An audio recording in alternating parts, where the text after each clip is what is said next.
the block. And the Blazers win the series for the first time in 14 years. What's up, guys? Welcome back to the Rip City Rundown podcast. We are here with another off-season edition of the show. Wes is back on. We have all three of our normal members back. He's been busy recently, but it is the dead of the off-season, so it's not the most important thing to have all three, but we still wanted to make sure we got the content out for you guys today. As you saw by the title, we have some storylines we want to go over, what we're looking forward most of the season, but we'll put them in true titles, and we'll go over that. We'll talk about some news, some things that have come out about the Blazers, some 2K ratings, some quotes from players before we get into the main point of the podcast. Wes, you're finally back. It's exciting to have you back on the show. Yeah, I'm excited to be back. Again, as you said, I've been pretty busy recently. I'm a college student, for all of you guys that don't know. So, classes and academics can sometimes be in the way, and they are the priority. But whenever I am free to talk Blazers, I'm here. So I'm here this time. And yeah, the season's a month and a half away. Preseason's like less than a month, I think, Yep.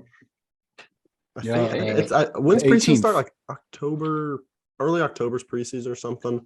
But yeah, so we're inching there. We're getting close. We're getting there, and anticipation's starting to rise. People are starting to get excited. I'm excited. It's almost go time, baby. I cannot wait for the Blazers to prove all the haters wrong, all the sleepers out there, and we're sleeping on them. We're just gonna take them to the ground this year. Let's go, Rip City. Come on. Us having these podcasts every week, and we're kind of at this point just reverting back to the same thing every single podcast. Just will Dame return and look good? Will the Blazers make the playoffs and make a run? It's just making me so much more excited. There's so much. We have actually a little bit of news to talk about today. First thing we'll talk about, 2K ratings. I actually started to record a video talking about them, but then I was like, I'm not going to dedicate a whole video to 2K ratings because in reality, it doesn't really matter. Like, it's just for the casual fan. The casual fan will see that Dame is rated at where he is and think that is actually where he's rated among all NBA fans. So it's kind of stupid. But Wes, you haven't seen the ratings, right? I know me and Cody have. So I've seen Dame's rating, which I believe is 89, just because I saw a list of the point guards and saw Dame kind of down the list, which was a little surprising. Yeah, I'm trying to think who's on his level. I think it's like Harden's on the same level, Tatum, Jimmy Butler, and there was one really obnoxious one. There's a Trae Young. Trae Young's one. Trae Young's on his level. Ja is like a 93.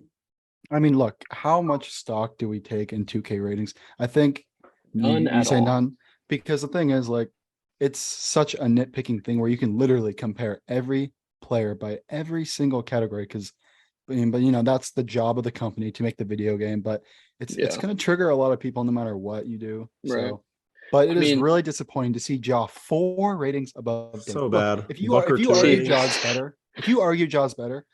Like, I'm okay with to have that argument, but to say he's 4 ratings above Dame, it's just there's a point where it gets too much.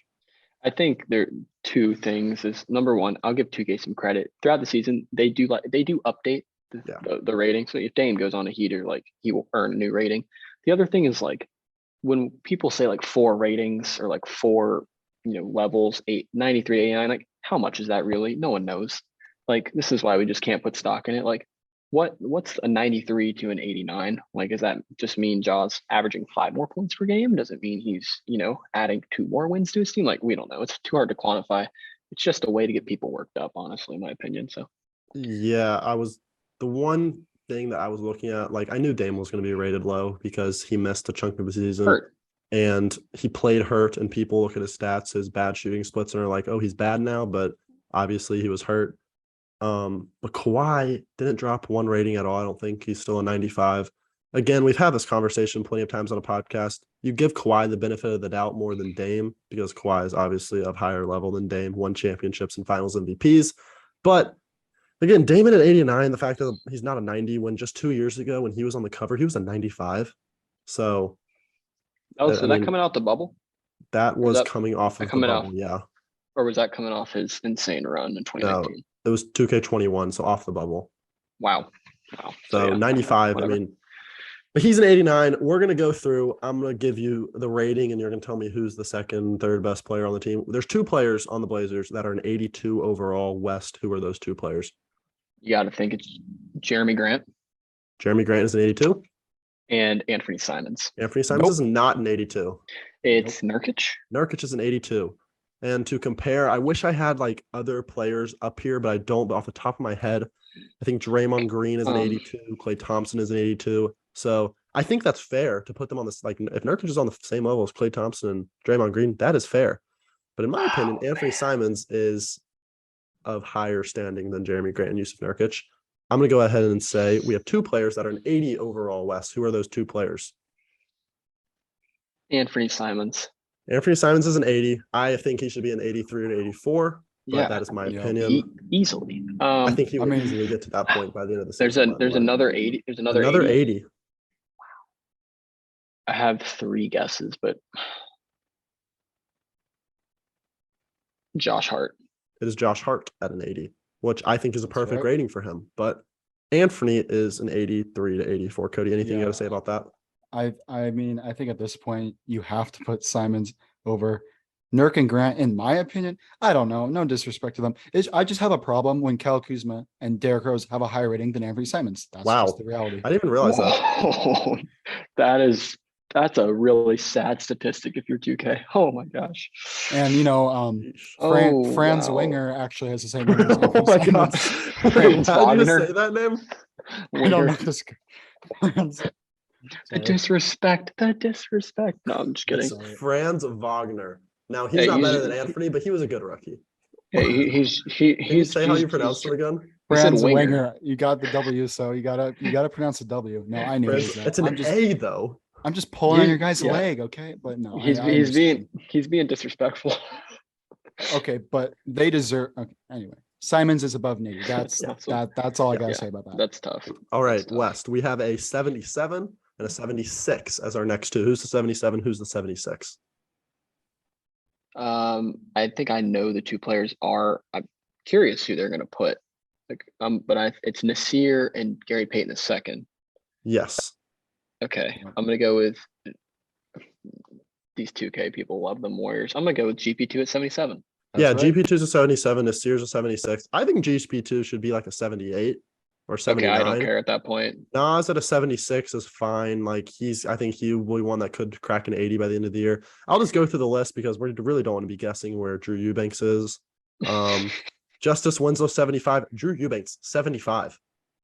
Respect, I said that's such a overrate for him because Watford's a 74. Brandon Williams is a 73. Greg Brown 72. Shaedon Sharp 72. Keon Johnson 71. Jabari Walker 68. So Simons is an 80.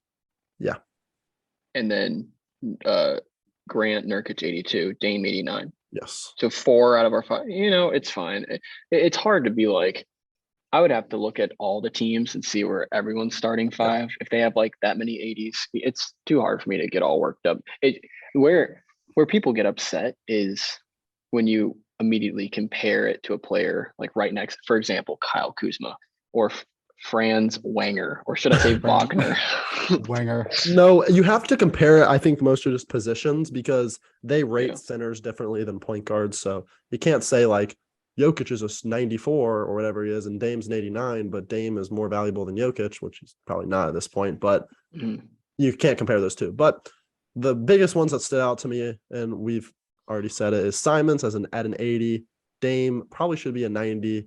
And then I thought Watford could probably be like a 75, 76. And then Drew Eubanks is a 75. I thought he was going to be probably the worst on the team. But that's the 2K ratings. Not that important in our opinion. The one other thing we will talk about before we get into the main purpose of this podcast is what Gary Payton II said on, I don't even know what podcast he was on. He was with like George Karl talking about just his career and stuff. Sense. And he was asked why he signed with Portland, because everyone thought he was going back to Golden State. He had a role there. It was for the sole reason that the Blazers offered him the most money. And as he quoted, he said, "I had to take the money." So some people looked at that and were like, this is not good. He does not want to be in Portland. He is just a money grabber. But I'm like, this man played in the G League. He grinded through. He finally has an opportunity to cash in on a big contract, like for him, 28 million over 3 years, that's a solid contract for a role player. He's not going to be a guy that's just going to sandbag for 3 years. He's going to come in and grind his ass off. Excuse my language. You're good. At the end of the day, for me, every NBA player is, as much as they want to win, like money is a big thing for professional athletes. Facts. Just look at. Go ahead. What are you going to say? I was just going to say, just like look at the PGA Tour and Live Golf. Oh, facts. That's a good comparison. Like all these guys are getting crapped on for going over there. And it's like, well, if you were offered 200 mil guaranteed, would you take it? I mean, yes. Sorry. What'd you just do? What is going on? Okay, while West has a little bit of issues, if you're on audio, you don't know. The lights just turned off on West. But that's so interesting. here, is it like motion? Can I explain? So I'm on my college campus, and we're so fancy that when you are still for long enough, I realize the lights turn off, so you have to stand up and move around. But started clapping. I was trying to get it. Dude, that was really weird. But back what we were saying, I was going to say, if you were on YouTube, then you would have gotten that treat. Yeah. Back. I think with Gary Payton, you just have to respect what he says, because look, he's being honest. I feel like most people, most NBA players, most athletes would, go to the team that offers the most money, but just publicly, that's probably not the smartest thing to say, because, people are going to view you like, oh, he's just doing it for the money. When in reality, most players would do that, but I don't know. It's just interesting decision to come publicly open to that. Yeah, well, I think go ahead. Okay, I'm going. You go ahead, since when I was talking, you were going to say something, so you want to say it. Go ahead. Like you look at like even the Dame contract, he's about to make $60 million a year. Like if he was all about building the greatest team around him, like he still cares about money. He's going to get the biggest check he can get, and he's still loyal and stuff, but like it's all about money at the end of the day. I mean, Jeremy Grant's about to probably start contract negotiations some point during the year. He's going to try to get as much money as he can. Like in the end, this is a living, and they're trying to set themselves up for the rest of their lives and their kids and everything. So I'm never going to fault somebody for talking about the money, because in the end, that's one of the most important aspects of the NBA. Yeah. And, these players are professionals. Like they can chase the bag and still like buy into a team. And I think Gary Payton II is a perfect example, brings a lot of skill sets. That's why he got paid. And I think him saying, I went to the team for money, like, I'm sorry, but how many players are going to Portland for the love of the city? Like not like, none. Come on, this some, but like this isn't like LA or New York. Like Portland's got to pay, we sometimes overpay role players to come, we've been a marginal team for a team that makes marginal moves for a long time. So I'm not going to get mad at Gary Payton for saying he did it for the money. It doesn't matter what team it was. Agreed. I don't know. Before we get into the main topic of the podcast, it has to do with Gary Payton II and 2K. Gary Payton II's defense rating, literally the sole rating, just perimeter defense or team defense or total defense. I don't know, just defense. It's a 79. What? It's on like the same level as like, I don't want to get this wrong, but it was on the same level as some bad people. Like he wasn't. I don't know if he's the best defender on the Blazers. Stop.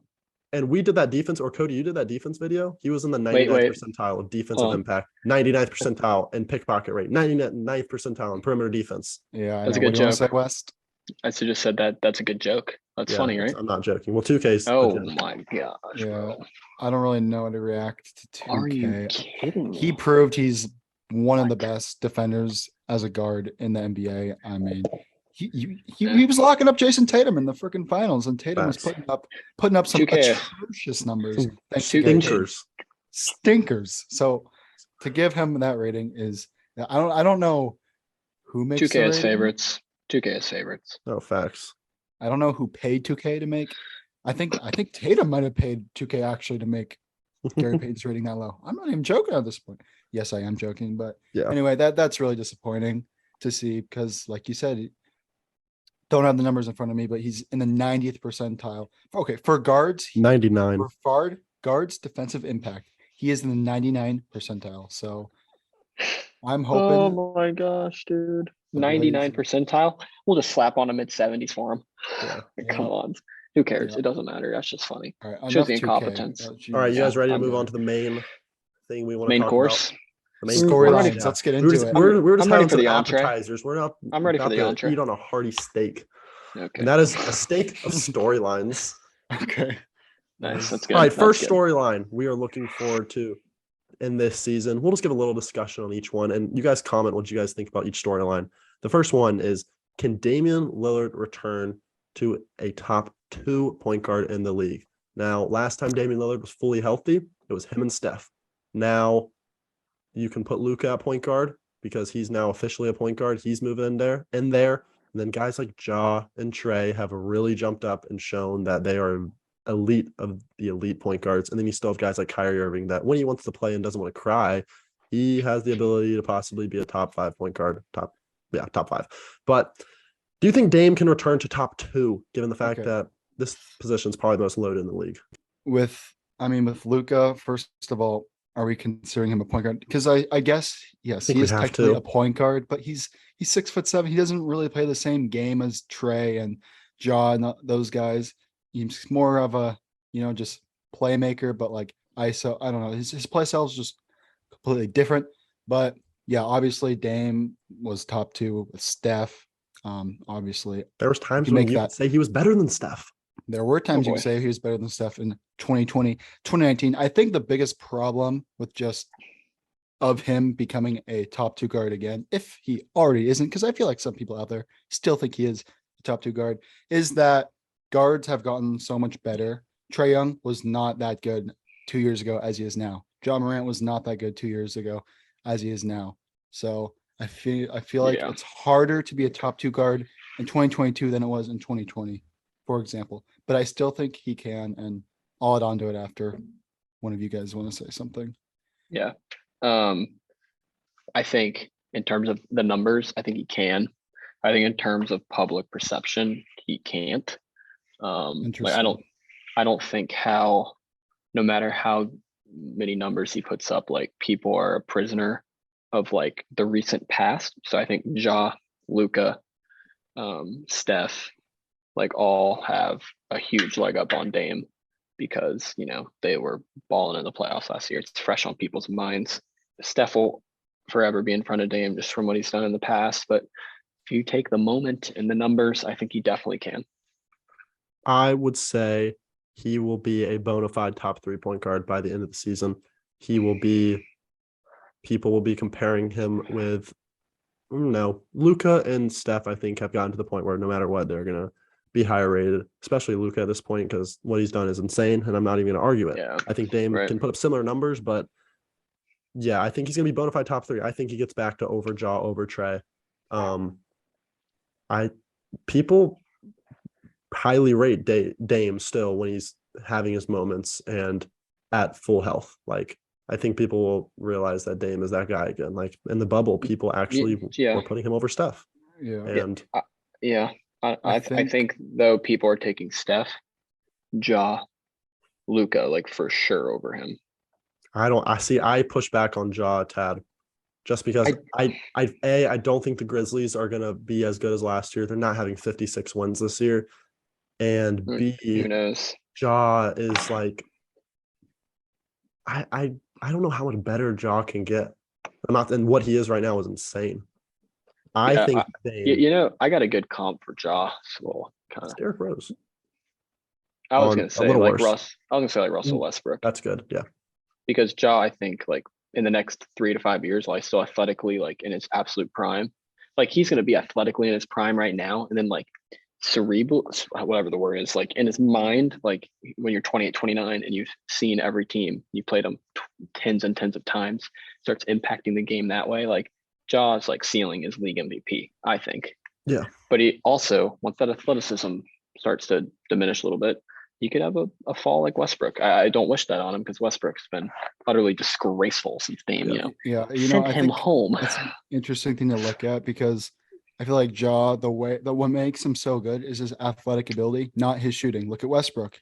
He uses athletic ability to win MVP, and now he's obviously trash. But then look at Steph. He doesn't use his athletic ability, but he's still good. Why? Because he's just mentally a smart player, a great shooter. Well, obviously, great shooter. That's the biggest Yeah, thing. it's more sustainable if you don't rely. Yeah, it's more so much on sustainable. And I just athleticism. want to say this too: the recency bias in the common NBA's fans is just laughable. I mean, we go because people were saying Dame is better than Steph. I mean, I am a Blazer fan, so I have the right to say that in 2020 when Dame's putting these numbers, but that's just stupid because you look at 2015, 2016, 2017, Steph is just insane, winning MVPs. And, you know, Dame goes to the Western Conference Finals. Everyone views Dame as now one of the best point guards in the league. And then just 1 year later, Luka does the same thing Dame does, goes to the Western Conference Finals, gets absolutely torched, and Luka's now the second best. I don't know. It's just the recency bias is way too much. Yeah, I agree. So we've come to he's gonna be on the jaw level, but not sure if he will crack that bona fide top 3. Well, here's the last thing I'll say about this. In like 2018 to 2020, like I think Cody said this earlier, like it was literally like, I'm not like Steph, Dame, and then it was like everybody else. Like now I think there are a few more point guards that are kind of up in that upper like echelon of point guards. So I think it will be a little harder to just put, Dame is bona fide top 2 because there's only one spot. I mean, Curry's got number 1 unlocked until he retires. He could suck, but it's, he's had an elite career. So Agreed. He gets that status. Our next storyline that we're looking forward to this season, and it's a video Cody made. Can the Blazers, and he thinks they will, and I tend to agree, can the Blazers be an average defense or above average? Basically, can they be top 15, maybe 16, 17? Just they won't be a bottom 10 defense. I think they will be a good defense this year. You look at the additions they made. Gary Payton II, Jeremy Grant, Nasir Little, or not Nasir Little addition, but I'm just going through defensive talent. Even Nurkic is in like the 80th percentile defensive impact. When he has guys that can play defense around him, he plays good defense. The biggest factor is going to be, can the backcourt show any signs of life defensively? Yeah. Dame's in like the 2 percentile and Simons is in like the 15. So I think this is going to be a similar defense to the 2019 one where you got really good wings. You got a solid defensive center behind them. And I see them as at least a middle of pack defense this year. Okay. Cody, you go ahead. I'm doing a little bit of research here. You give your thoughts on this. Yeah. I just compare this team's defense to 2021 season where we lost to Denver because we kind of have a similar structure in the starters. We have 3 like Dame, CJ, and Norman Powell. They're all like pretty undersized. Mm-hmm. And we have Dame, Simons, and Nasir Little, and that is not necessarily a big starting 3 right there. I mean, Dame's not that big, Simons isn't that big, Little's not that big, but I think they are just overall those 3 are basically, I'm saying Nasir Little is a way better defender than Norman Powell. Yep. And I'm saying that Anthony Simons is a way better defender than CJ, and Dame equals Dame.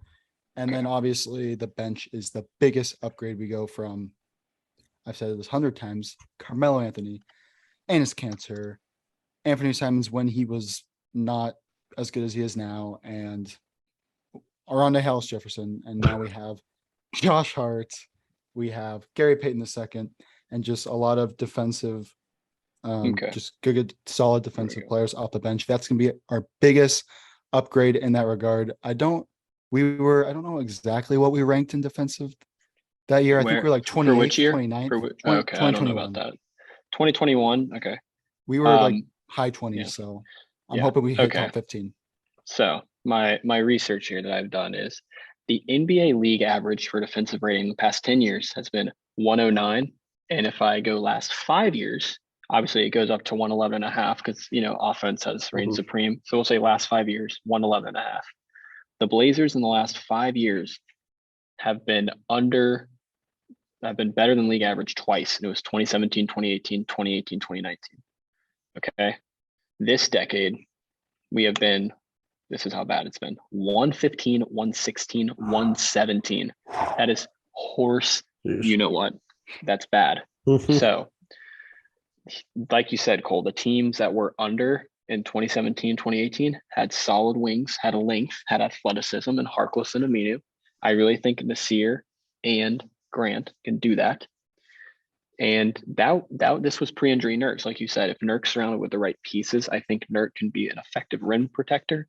I do not want Chauncey to ask Nurk to go 3-point line extended. And the last thing I want to see is Steph Curry switched on to Nurk. That just does not work. How many times have we seen that work? About zero. The only time someone locked up Steph a big was Kevin Love, and that won him the finals. And I don't know how Kevin Love did that, but kudos to Kate Love. If we play like a drop coverage like we did with the year Nurk got hurt, like Nurk was balling that year. I think drop coverage, got to take advantage of Simon's athleticism. I think closeouts on the perimeter will be better. You have now an athletic Simons as opposed to a lazy CJ. Just saying. So I like our chances. All in all, sorry for that analysis, but I'm going to say yes, it's possible. I think we end up 14th. That's about where I see us. I think a couple things. Simons, like you said, more athletic, more effort. A big storyline for him is he better than CJ? And I think one way that he can really prove that is on the defensive end. That'll shut up a lot of haters. Obviously, you can slot in guys at the guard position like Josh Hart, Gary Payton II. Great job. Like Josh Hart is 99th percentile in defensive versatility. So he can guard like 1 through 4 pretty much. Gary Payton II is one of the best at fighting over screens. And when it comes to the big fella Nurk, I think that like you said, and what I said earlier, when he's surrounded by better defenders, he is a better defender. That's kind of basic for everybody, but he definitely, you see it, the difference. Yeah. And also, Nurk is somebody that is like, I think he just plays at a higher level when the team is winning. Like he can kind of, when we were losing last year and obviously we're like hovering around 500 and not looking good, we would give him the ball and he would just be awful. And then he would run back and commit a stupid foul on defense. I think when we're winning games and when we're fighting for playoff positioning and all that, like he's locked in a lot more. So yeah, I see that. I've said this in the last couple podcasts. I think Nurkic is in for best season since 2018-19. Two last things I'll say about our defense. Number one, good defense turns into good offense. Like if we're locked in on the defensive end, we're flying around. Nurk's going to be more involved on the offensive end. He's going to have more confidence. It's a confidence thing. It's a momentum thing. The second thing is the bench. And I'm glad you brought this up because I forgot. Let's just take a stab here. I think we can guess. Who do we think are going to be the top 3 players off the bench in terms of minutes per game? It'll be Payton and Hart. Yeah. And then you need a probably big. And probably like Watford. Winslow too. Watford and Winslow, I think, will play a similar amount. Okay. So Josh Hart plus defender. Yep. Gary Payton plus defender. Very plus. Not according to 2K, but very plus. Justice Winslow plus defender. He's plus defender. That is so key. Let's look at last year, and we had a defensive rating of 117. Let's look at the year before, and we had a defensive rating of 116. Who were the top 3 players that were coming off that bench? It was probably Melo, Cantor, and Simons, maybe. Okay. Or I'm probably forgetting so many people. No. Those were the top 3. Enes Kanter plus defender? Let's just not even go there. Sorry, I'm looking something up. No, anyway, well, it's easy. Is Enes Kanter top defender, Cody? Enes Kanter, that's funny. Yeah, exactly. Okay, anyway, my point is having a bench that will up the intensity. And, we saw it. Sorry, the lights again. This is unreal. All right, lights are going out on West. He's back. There we go. I'm back. I had to move. The lights went out. Anywho, a good bench is huge for defensive rating because you're not coughing up leads and you're not coughing up points when the starter's on the bench. So. Agreed. Cody, do you have anything else to add? Just the basic saying, defense wins championships. We got to pull a Nick Saban. Chauncey's got to do that. We got to be Alabama. We just got to I'm saying names wrong today. But look, I was looking this up.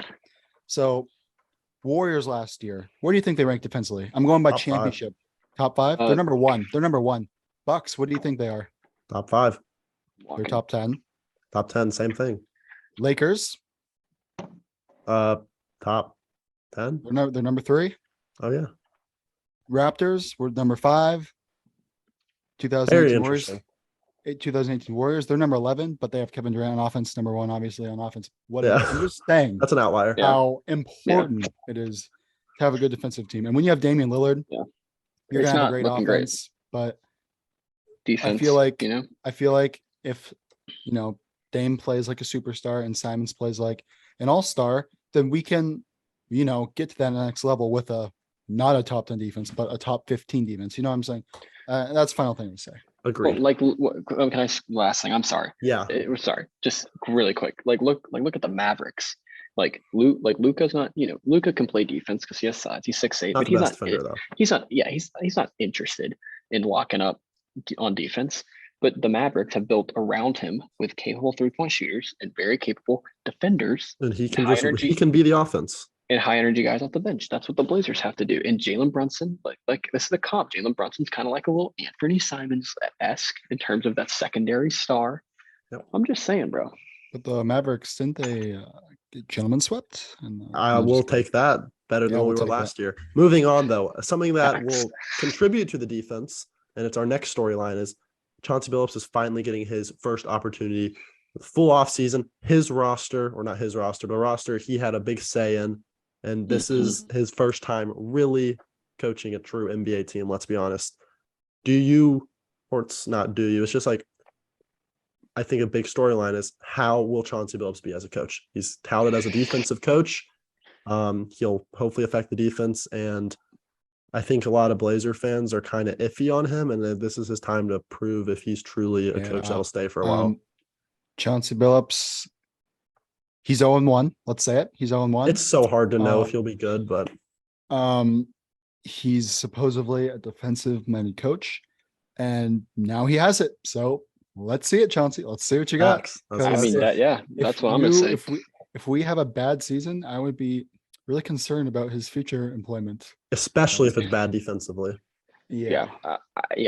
Honestly, not much to add there. The jury's out. I think it's a little unfair that people already don't like him. I mean, he inherited. I like him. Absolute mess. I like him. No, not you. Just like, I feel like in general, people are like, "Oh my gosh, Chauncey sucks. We were the 12th seed." It's like, did you see the roster, man? Like, no one's gonna pull that roster to the playoffs. Like, CJ Eldridge is starting 20+ games. Oh my gosh, this is the first year where I think you can fairly grade him. So I'm excited to see it. Agreed. There's not much to say on that. Comment down below your thoughts on Chauncey Billups. How do you think he'll do this year? Defense will be a key for him. The second to last one we have, and a one that has been talked about a lot over this offseason, is, can Anthony Simons and Damian Lillard be better than Damian Lillard and CJ McCollum? And it's really, is Anthony Simons gonna, and this is for this season, so I think we can all agree, we can kind of all be on the same page and say Simons probably will have a higher peak than CJ. I think most Blazer fans think that. Maybe that's a high thing, but I personally think Simons will be an all-star at least once in his career. Yeah, well, basically what you're saying is we're not taking into the future potential here. No, this is more for this year, because then again, like this, we've only got a couple more years left of this Dame being the best player on the team. So yeah, it's kind of now or never for Dame and Ant as a cohesive unit, which sucks, but people are going to be looking at Anthony, and if he's not better than what CJ was doing, they'll think that they need to break up this. It's going to be the same conversations again. Let's say that. I think this is interesting. I personally think that Damon and so again, I got to qualify the question here. Are we saying Damon and better, like this year they're going to be better than the best year of Damon CJ, or like just an average year? Let's just say average, because obviously they're probably not going to be better than the 19 year. But honestly, basically what the 2021 version of Damon CJ were, the last time we saw Damon CJ, because it's basically, would you rather have that version or this? I'm going to say yes, and I think just the balance of the roster is going to help a lot with the eye test. I think Simon's not needing the ball in his hand as much. I mean, obviously you want Simons to have the ball in his hand at times, but Simons is a little bit better spot up shooter than CJ. I think CJ was elite at creating his own shot, and I think he beat Simons like in terms of like creating and making difficult shots, which you need in the playoffs. So I'm going to give CJ all the credit in the world. But I think in terms of the eye test, in terms of scoring efficiency is a big one. How many 6 for 21 nights for 18 points that we see from CJ a lot. Yeah. And it was shot selection too. A lot of tough contested mid ranges in the regular season against the T-Wolves at home. Like we just don't need that. We don't need tough mid rangers. So I think it's going to look better, and I think Simon's going to have more efficient scoring, and I think he's going to have similar scoring. So I think I'll say yes, they'll be better. Before you go, Cody, I want to say that Simon said on another podcast that like his biggest goal for this year is to try to push to 50, 40, 90. And the fact that he's even thinking about that shows how efficient he is. See, because CJ would never have a chance just because of free throw shooting and 3-point shooting, honestly. Cody, you? Yep. Simons is really just a different player than CJ, just his play style and everything. Like you said, he doesn't need the ball in his hands to succeed, which is huge because, I was kind of pissed off watching, Dame do his ISO move, make the shot, miss the shot, next possession, CJ does it, and then CJ does it, and then Dame does it. Like there's not a lot of passing communication between them. But I hope with Simons, like, are just the offensive style is different. I don't want to see, I guess, so much ISO ball from, Simon's turn, Dame's turn, Simons, Dame, Simon. Like I want just want different offensive play style. But I think obviously the defense is the biggest difference on why I think the Simons and Dame trio will be better than the CJ Dame trio or duo because Simons is more athletic, better on-ball defender, and he said in the offseason that he's worked so much on his defense. So I'm really excited and hope, and he's just bigger than CJ, longer wingspan, taller a little bit. So I will say I think the offense will look a little better too because obviously it's no Terry Stotts anymore. So hopefully Chauncey runs a better offensive scheme. Not going to be just ISO ball, take your pick, who's going to go dribble for 20 seconds and shoot this time. So that's another reason I think this will be better to watch. Yeah. Last thing, Simons has no chance of getting 50, 40, 90 if they play the same offense as CJ had. I'm just going to say that. Yeah, I agree. But yeah, Cody, well, exactly what you said regarding like the ISO ball. I think a more free-flowing offense, a more like an offense like it's Jeremy Grant and Nurk involved. Like I'm not grading this on how many points Dame and Ant are going to score. If Dame makes a nice pass to Ant runs a screen, dishes to Nurk, layup, dunk, Nurk's finishing with authority, that's going to look great. I'd rather have that. And let's tie it back to, can Dame be a top 2 point guard? I mean, I think I'd rather have Dame average 17 and 10 and have all 5 starters in double digits than Dame scoring 30 and we're losing every game.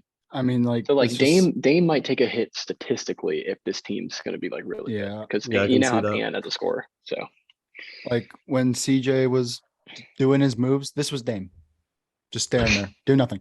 But when Steph Curry's doing his move, you know what Klay Thompson's doing? He's not staring at him. He's moving. He's running around the screens. He's around the whole court. He's moving, sprinting. He is, cutting left and right, getting around screens, moving openings. When Klay has a ball, what's Steph doing? Steph's not standing there. He's moving as well. Klay doesn't dribble as much, so I guess it's more one-sided than the other. But I hope we see more of that Steph and Klay movement with Simons and Dame compared to CJ and Dame.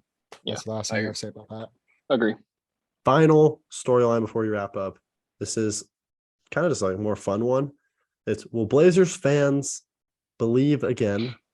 Basically, will they show out in numbers at Moda Center again for the full year? They've always been one of the best fans other than last year. And who will be the fan favorite?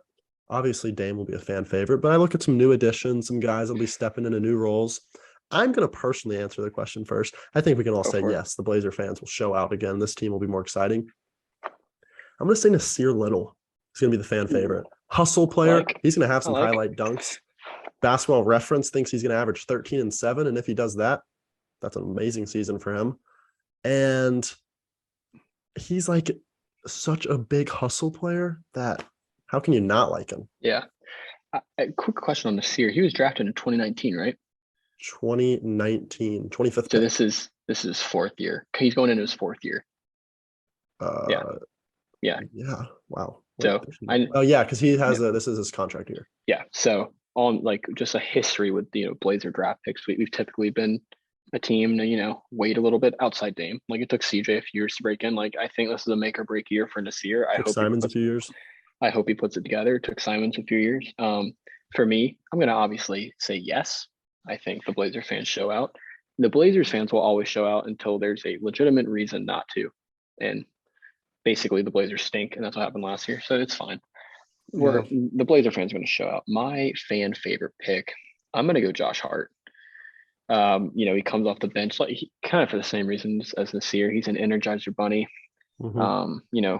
Blazer fans appreciate hustle. I mean, we still talk about the Thomas Robinson block lob to Barton and he jams. Like we still talk about that. Blazer fans appreciate hustle.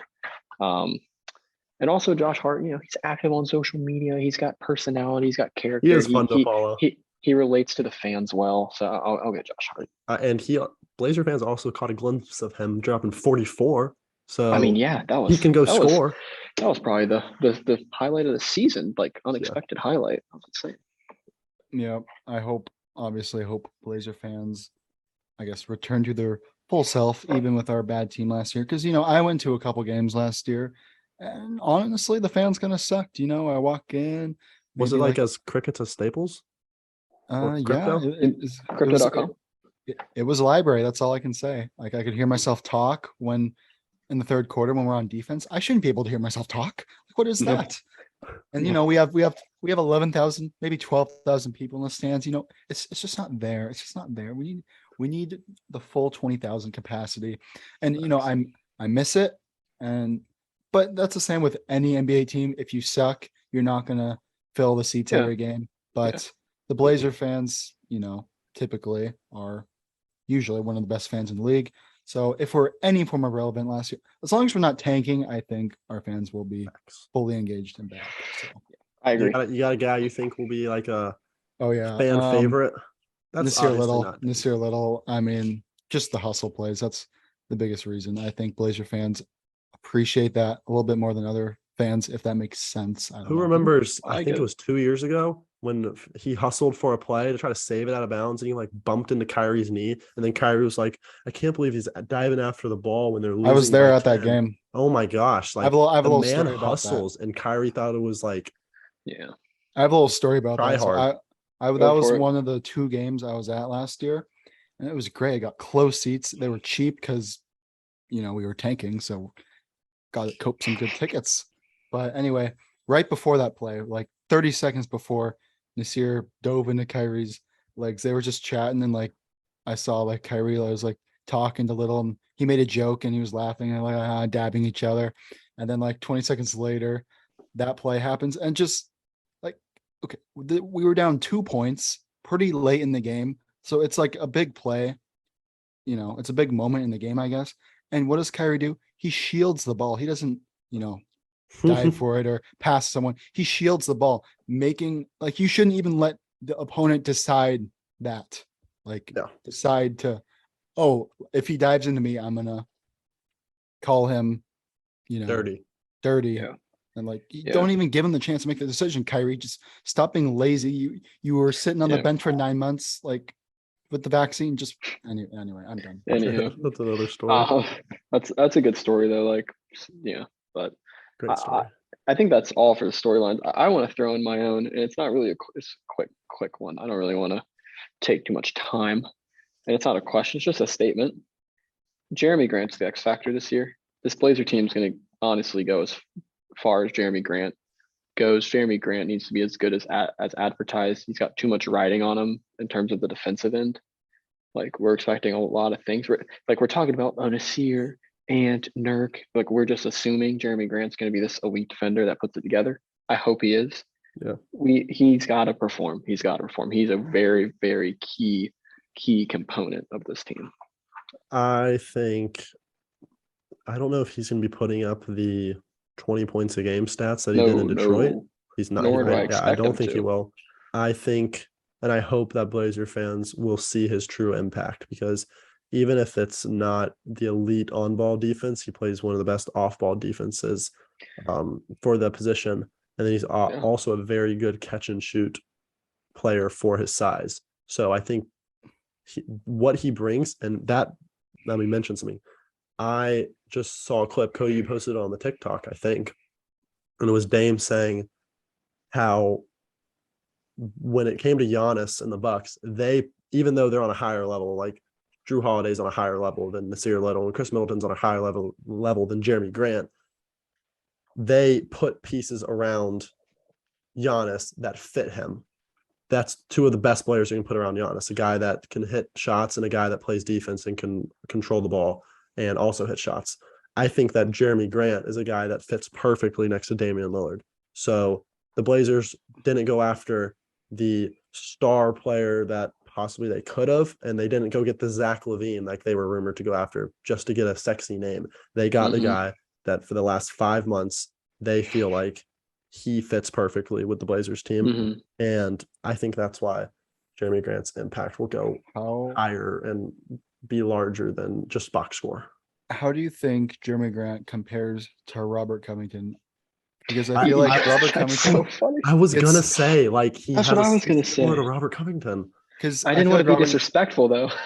He gets a lot of bashing towards him, but it's not like I still think Robert Covington wasn't a bad. No, Robert Covington was put in a terrible situation because he's one of the, like Jeremy Grant, he's one of the best off-ball defenders. That's what I was not expected to be on ball. The Blazers brought him in to be the on-ball defender. Rocco never truly found his shot in Portland, and that's fine. But he like Rocco's capable. And he like couldn't finish at the rack. He couldn't dunk well. Anywho, missed tough scene. But I think Jeremy Grant, while he has similarities to Robert Covington, he's younger, he's more athletic, and being athletic goes a long way in this league, man. Facts.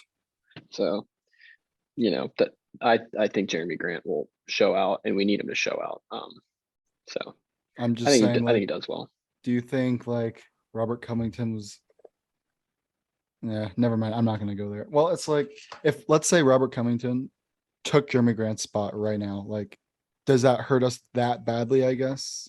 I don't think it necessarily does, but I think that because people blame Rocco for the so much more offensively, and he's the same impact defender with more athleticism. So he has more potential to be a better defender than Robert Covington. Yeah. I'd say it does hurt us slightly, but that's only because I've watched Rocco not do great for 3 years. So that's a good question though. Yeah. It's not terrible. This is well, this is all we got. This is a little unrelated, but let me, Cody, you were talking about the Kyrie story. I heard you say shield. I heard you say dive, and it made me think of soccer. How about those Timbers? How about them? Facts. 4-game win streak, 5th in the West.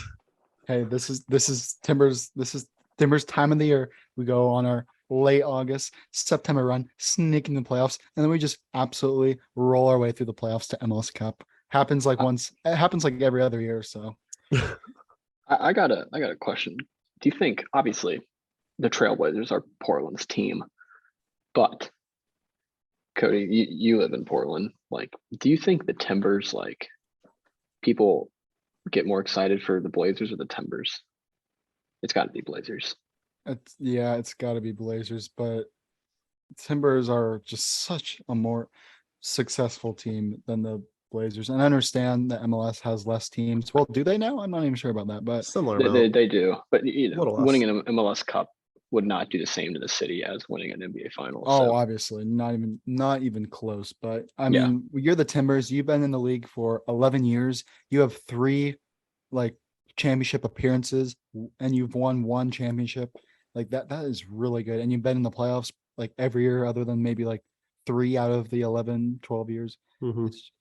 Or 10 years, 11 years. I don't know. Hey, all I'm saying is they keep this win streak going. They're like 4 points behind 3rd place. If they can get 3rd place, you never know. You could play a 4th or 5th place team in the East and the Western in the MLS Cup, and who knows? They could be hosting again. Hey, if MLS Cup's at home, Cole, you're coming this time too. We're going again. Oh my Run it back. Run it back at Cole. Yeah. Every time I think about that goal, I just stare at my arm and I see the goosebumps. Oh dude, my gosh. What a if game. You haven't seen that MLS Cup vlog, go watch it. Final thing, we're going to plug the website merch. We always want to talk about it. If you're still watching, we know you are a true This is the most interesting part of the video. 100%. The Bad Shot shirt has had a little tweak. I'll probably show it on the Instagram. It's not a bad tweak. It still looks fine. But we had to jump through some hoops to get it. I will actually be receiving some merch here in the next couple of days. Put it on in some videos, show you guys the quality and how it looks. Website's coming along well. So just remember, October is when that comes out. Mark it on your calendars and save the date because we're super excited for that. Get you a little hyped before the actual Blazer season starts. But I just wanted to throw that in there real quick. That all we got? All right. Yeah. All right. That's See you gonna be in amazing. the next podcast episode. If you're watching on YouTube, give it a like and subscribe. If you're listening on Spotify, give it 5 stars. Hope you enjoyed it. And we'll see you in the next podcast. Peace.